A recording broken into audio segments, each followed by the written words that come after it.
And happening today, crews will officially break ground on Montgomery's new inland port. WSFA 12 News reporter Bethany Davis joins us live this morning at the construction site. Bethany, talk about why this facility is so important for Alabama.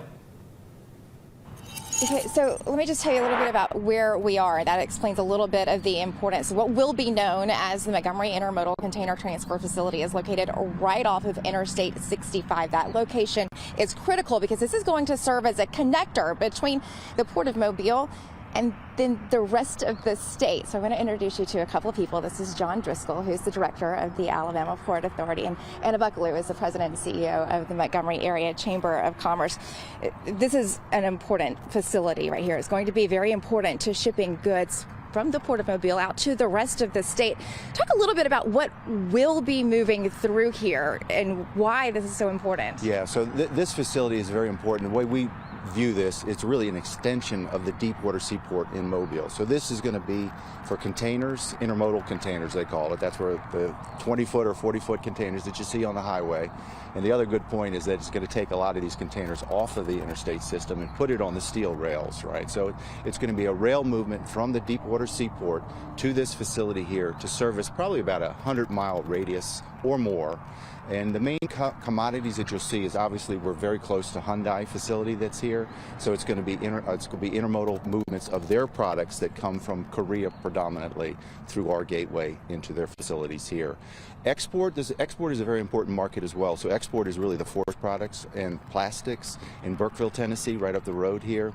There's a plant, Sabic, that is a resin product that is a very large export commodity that comes to our gateway. So it'll be a lot of different mix of commodities, both import and export coming through Alabama. Yeah, we should also make clear too that when we say intermodal, that means this facility will accommodate more than one form of transportation. So this facility will be railroad and truck transportation. Talk a little bit about why we needed this. It's been 3 years since it was announced that we needed this, but where did the idea come from? Why was this the time to do this now?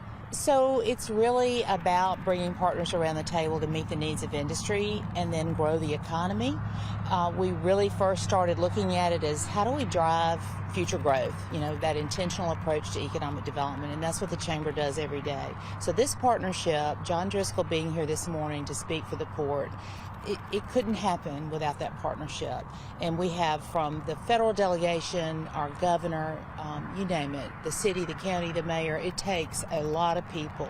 Department of Commerce, everybody saw the potential and the need for the infrastructure, and that public sector investment fuels private growth.